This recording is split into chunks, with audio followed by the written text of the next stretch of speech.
Well, hello, everyone, and welcome to FreeStyle Life, a podcast about real people living real lives managing their diabetes. I'm Elizabeth Estes, and I'm your host for today. In full disclosure, I'm not living with diabetes, but I am engaged in supporting the community through my family and my friends. The only way those of us not managing diabetes are going to learn how to best help is by asking those who are. On this podcast, we'll hear authentic stories, some designed to uplift and most all designed to teach. We'll speak with experts, advocates, and those attempting to change the diabetes ecosystem for the better. This podcast is brought to you in partnership with Abbott, because we're in this together and we're stronger together. Welcome to FreeStyle Life. I'm excited to introduce our guest today, Kirsten De Klerk, who was diagnosed with type 1 diabetes when she was 16 years old, about 10 years ago. Like many, she's had her ups and her downs, but recently has found her voice and become a voice for change in her native South Africa. Kirsten, thank you very much for being with us today on FreeStyle Life, all the way from Cape Town. You guys are getting ready for summer there right now. Yeah, thank you so much for having me. I'm honored to be part of the podcast. And yeah, we're heading into summer. It's beautiful weather on this side. I'm looking forward to beach season. I understand from our producers that you have three passions in life. Let me see if I get these right. Your dogs, your adventures, and diabetes. But let's first talk about the dogs. What do you have? What are their names? So I've got a Rhodesian Ridgeback, which is basically my adventure dog, which I take out on hikes on the weekends. And then I've got the typical little lap dog, who's basically a cat named Benjamin, who's just a little poodle that I have at home. Benjamin the poodle cat. So on your adventures, your other passion and your adventures, talk about what those entail. So basically, as you know, if anyone has traveled to Cape Town, you know that there is just, endless possibilities in terms of adventures. Just an hour outside of Cape Town, you're in a completely new scenery. And then obviously we've got famous Table Mountain, which has like countless possibilities of hiking adventures. So generally a lot of hiking, a lot of beaching, a lot of road tripping and checking out new areas and new experiences. And your third passion, diabetes, and that one you might not have chosen or picked at some point, right? That passion kind of found you. Exactly. When were you first diagnosed? So I was first diagnosed 10 years ago at the age of 16. I'm now 26. And I would say, in the beginning it was, you kind of just take it on. At 16, my friends were there. My mom was like my biggest provider of care. She kind of took on my diabetes for me. And then I think gradually as you start moving from, teenagehood to young adulthood, in a new world where you don't know anyone, you don't have your mom to carb count for you and pick out your meals anymore. And I think from there it started going a bit downhill. And I would say I started having that sort of love-hate relationship with diabetes. And it was only towards the end of last year that I decided I needed to make the change. And I started connecting with people all over the world online on social media. And that was a turning point for me. And diabetes very quickly became my passion when I learned how to look after myself properly, and I was feeling better and better. And it was just awesome being supported by people all over the world, through all the highs and lows that come with diabetes. I had this massive support system. And yeah, it's very quickly become one of my main passions in life. You started that search online after you wrote yourself a letter on a beach, from what I understand. Talk about that moment on the beach when you wrote yourself a letter and decided to change your mindset. I think it was around October last year. There was a social media initiative going around saying #LetUsDoDiabetes or something like along those lines. And basically it was a lady who started it. I'm not sure who it was. But it was basically the idea that, if you could talk to your diabetes after all the time you've had it, what would you say to it? And I remember it was kind of a low point with my diabetes journey. I wasn't doing very well. I felt ill. I felt unhealthy.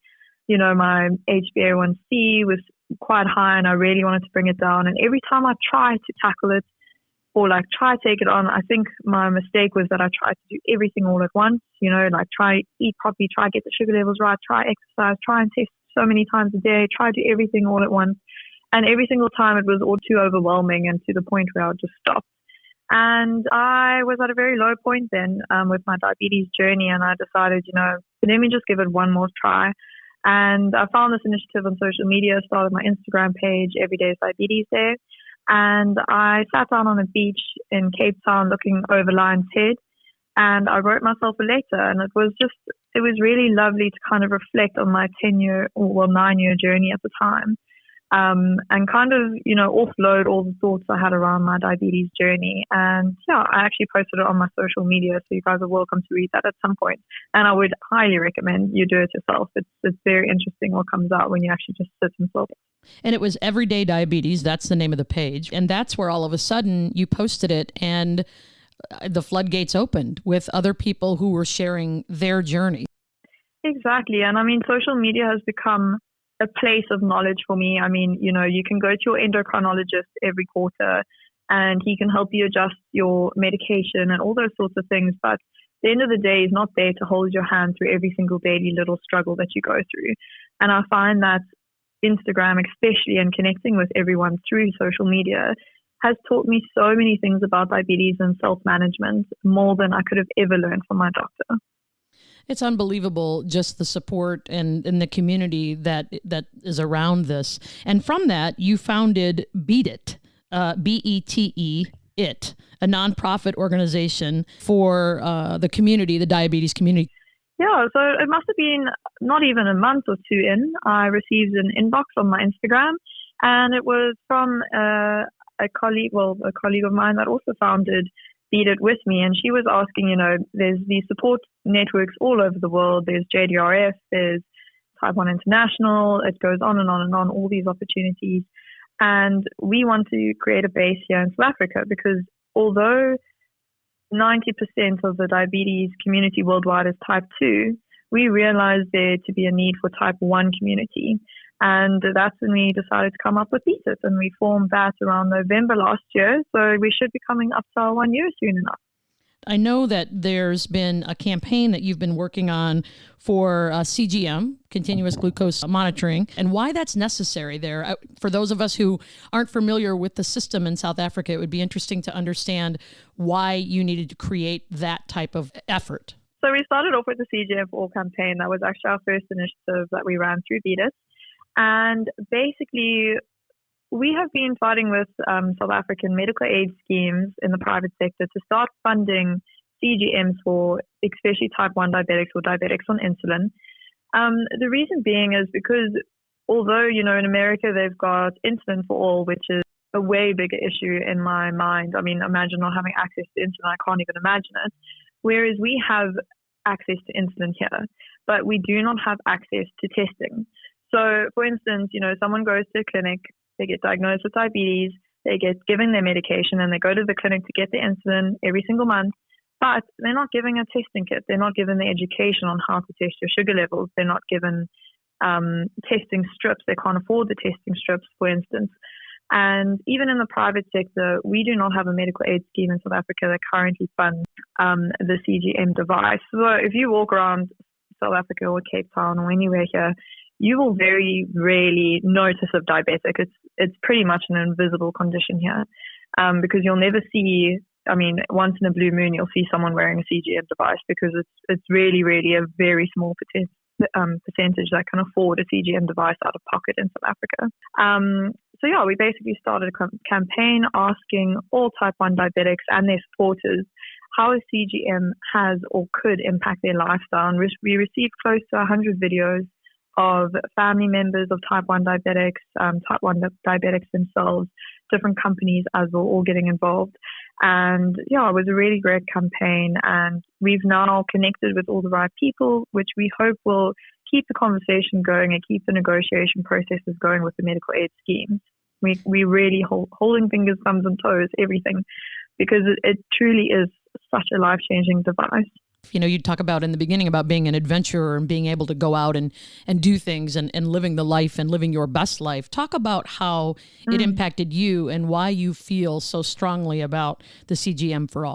So I think for me, I basically went on trial for the FreeStyle Libre back in, I think it was around 2016. And it was coming to South Africa on a trial basis. And I was one of the first to try it. And I thought it was the most remarkable thing. But unfortunately, it wasn't accessible and it wasn't available or affordable on the South African market until recently.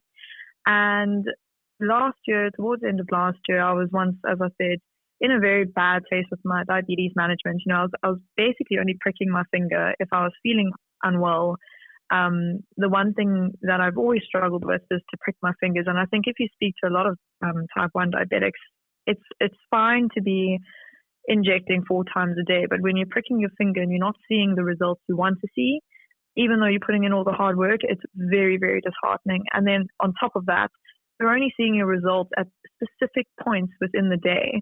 And I mean, when you're diagnosed here, you're told to test or prick your finger 4 times a day. So you're only seeing a sugar level of 4 points within a day. And last year, November, I actually got invited to an Abbott seminar where we were allowed to trial the FreeStyle Libre once again for a 2-week period. And I think that ultimately was the turning point once again for me, where I could understand what was going on with my sugar levels.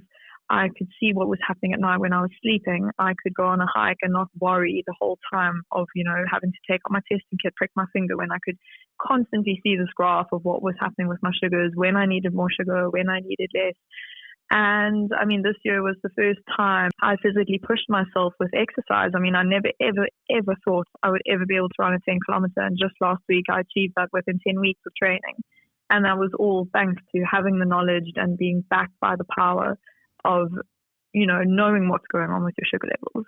And I think for me, it's lovely that I get to see that. But for me, what about everyone else? I just constantly am thinking about, why do I deserve to live this wonderful life with diabetes? I want that for every South African type 1 diabetic. So I think that's why it's very close to home for me, and why I really want to push and make noise and keep on fighting until we see a change here. Give us the website so that people can log on and look at Bete It and also the Everyday Diabetes, but mostly the Bete It and the CGM for All. Where can people find out more information about it? So you can find it on Facebook. It's called Bete It. So as you said, BET and then an _IT. And then you can also find us on Instagram at Bete It.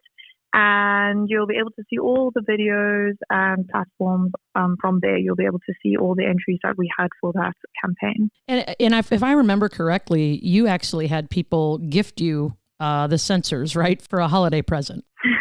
Yes, I think it was such an experience for my peers, my friends and my family. They could see how uplifted I had become or empowered with my diabetes and how I was living a much healthier, happier life.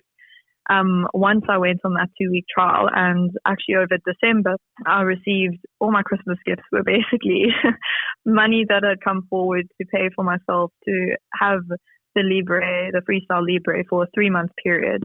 And during that time, I managed to reduce my A1C from 9.2 to 7.2 for the first time in my life. So I think it's just incredible what this device can achieve for diabetics. So Kirsten, what advice would you give? Go back to your 16-year-old self, right? You get diagnosed with type 1.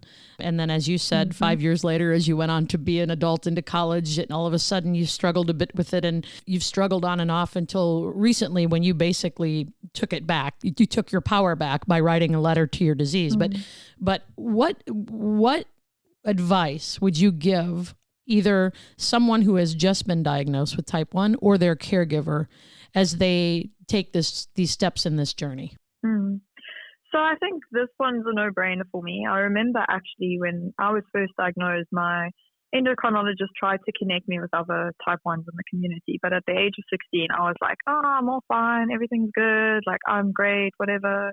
I had no fear back then. But as my journey progressed and as I grew older and as I started entering different phases of my life, only then did I realize the importance of community. So if I had to give advice to a newly diagnosed diabetic, I know that it's a huge amount of information overload in the beginning. And I know that it's, you're taking your own time and your own steps and trying to learn about your process with diabetes and self-management. But eventually I would say that, I've learned so much from the online community, and just being able to connect with people who know exactly what you're going through and learning from them and their experiences has been a huge plus for me. So that would be my greatest piece of advice.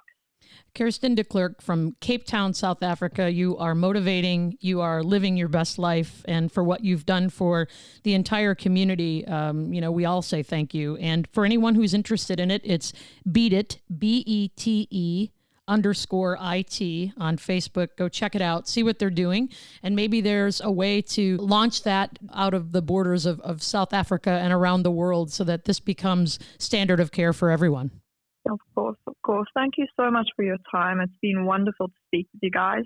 And thank you for all the work that you guys do as well. I mean, Abbott, I always say, like, it's just amazing that there are people out there wanting to make a difference in the lives of type 1 diabetics. And I would say they're doing it 100 times over. So that's a wrap on this edition of FreeStyle Life, a podcast brought to you in partnership with Abbott. We want to thank Kirsten for joining us and for all of you as well. If you have ideas for this podcast, questions that you'd love answers to, or guest suggestions, we'd love to hear from you. Please drop us an email at ideas@freestylelifepodcast.com. We'll talk with you next time. Until then, here's hoping we're all living our best lives. The views, positions, and opinions expressed in this podcast are solely those of the individuals involved and do not necessarily reflect the views of Abbott Laboratories. The views, positions, and opinions represented, as well as any reference to a specific product or entity, do not constitute an endorsement or recommendation by Abbott.